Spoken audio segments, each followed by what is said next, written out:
What is Marcahuasi? Marcahuasi is a sacred mountain site in the Peruvian Andes. Standing high at an elevation of 14,000 feet, Marcahuasi is very distinct to other plateaus. The energy there is very high. Mysterious things happen. People have spiritual transformations. Many claim UFO sightings or contacts with extraterrestrials. The plateau is one mountain of rock, and wandering around you see many sculptures and monuments. Faces in the rocks are made out of it. It is literally a museum of monuments that were constructed by some ancient civilization, probably not human at all. What is so special about Marcahuasi? I would say that Marcahuasi has a spirit of its own. It has a different energy, and that can be felt. I would say this energy is powerful, very, very ancient and serene. It is not easy to stay here for longer periods of time.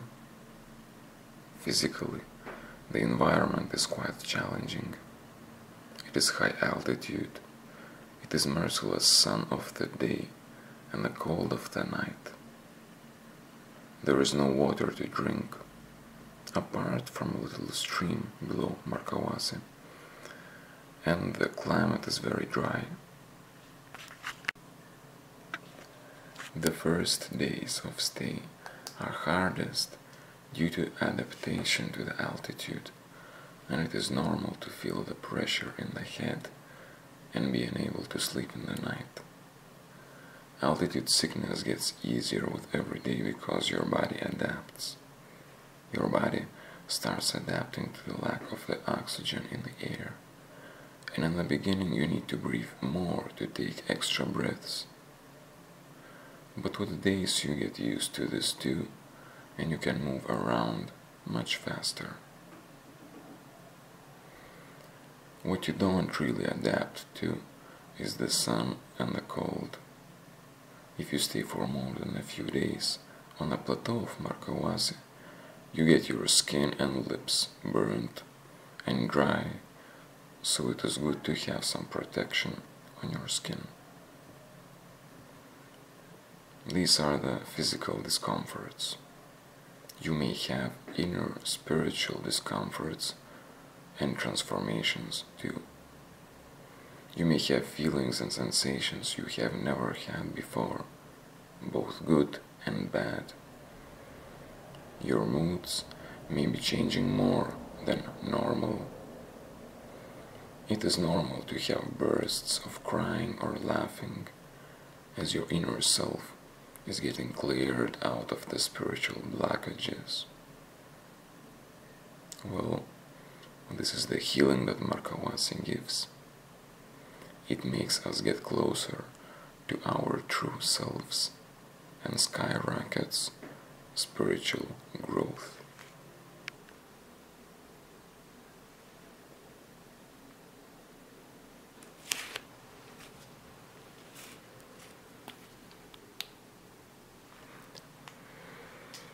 Dreams in Marcahuasi are different too, more powerful.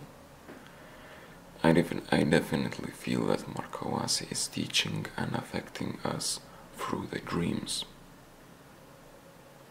Marcahuasi speaks to you. You start seeing faces and figures all around, carved or made out of solid rock.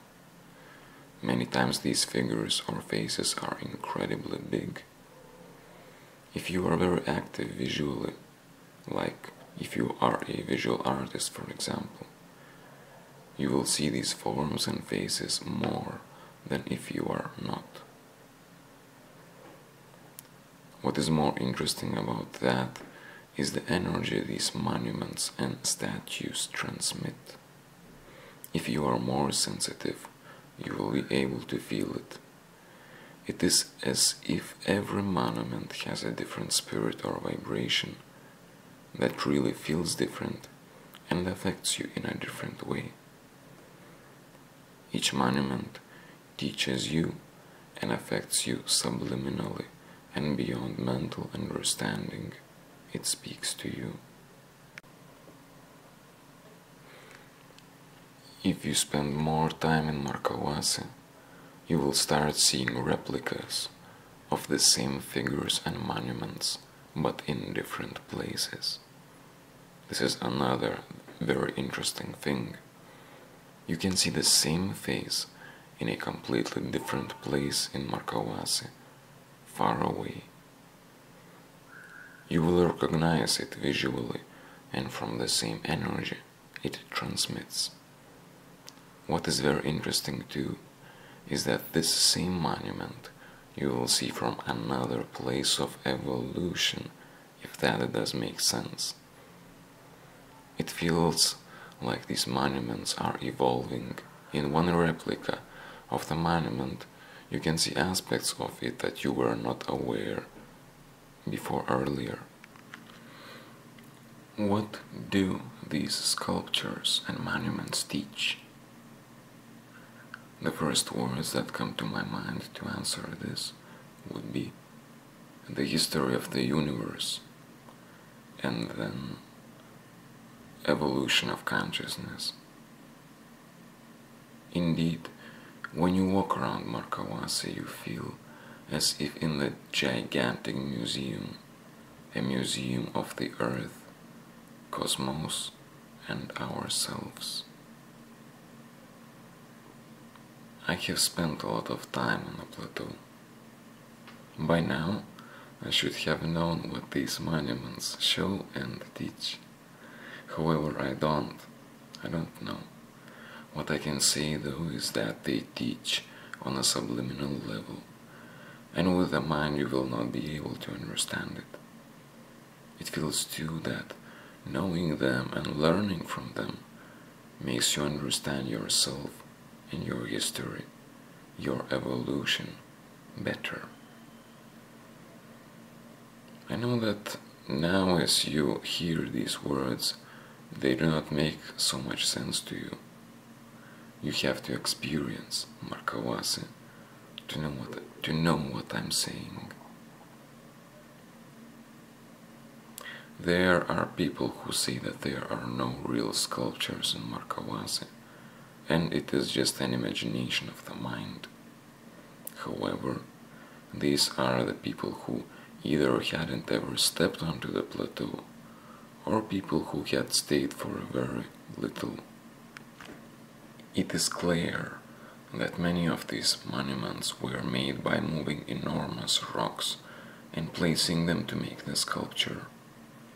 However, the size and weight of many of those rocks is just ridiculous. They are just so big, so big. Human hand alone could not have placed those rocks in those inaccessible locations. Some sophisticated type of machinery or another type of technology or knowledge was necessary to make that. And then why?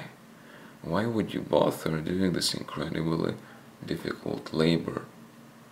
And that is a question I cannot answer. It is also clear that these monuments were constructed a long time ago. As we know, stone grows too, but very slow. The changes, the formations and the rocks of the monuments show that they were constructed probably tens or hundreds of thousands of years ago. This is my calculation. So the place is very ancient. You can feel it in the air, you can feel it in the energy. It is ancient and serene. Another thing that is hard to explain are the numerous ruins around the plateau of Marcahuasi.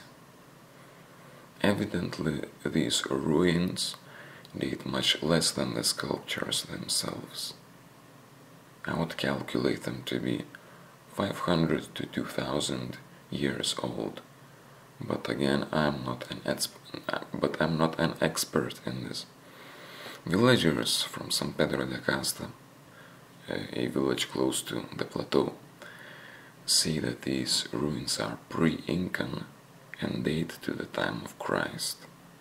Well, that would be like 2000 years ago.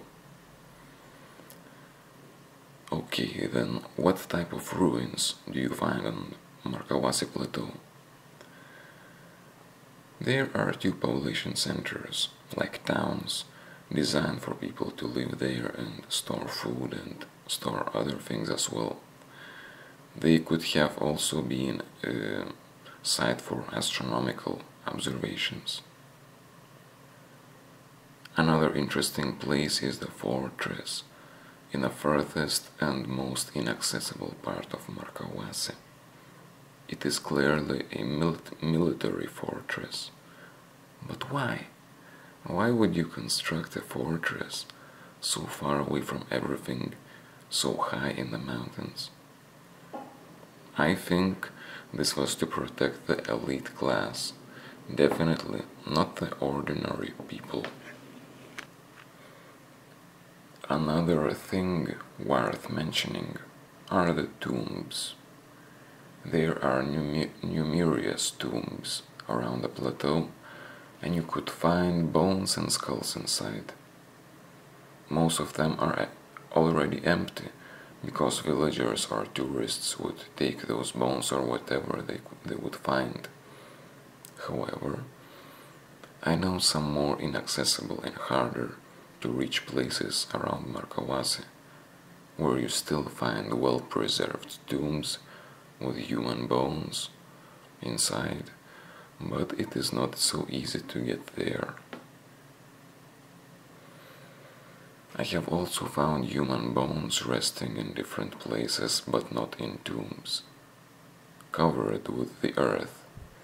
If you start digging, you would find entire human skeletons. My explanation would be that people of the higher class, like elite, priests, leaders, would have tombs constructed for them, and lower class would be buried in a simpler way. Old villagers say that when they were young, many things would be found in the ruins of Marcahuasi, including artisany and even gold. However, their parents and ancestors respected the place very much, and nothing was permitted to take from the ruins. People thought if they did so, they would die. Another thing that this last civilization constructed, besides the small town and fortress that now are ruins, is the sophisticated irrigation system. All around the plateau, you will see canals made for water to run. I think that these people had to guard the water well during the rainy season, because during the Andean winter it is dry and never rains. That is also why they have constructed dams, or the places where water stays and doesn't go down the mountain. And how would they use the water, these people? Would they grow something edible on the plateau?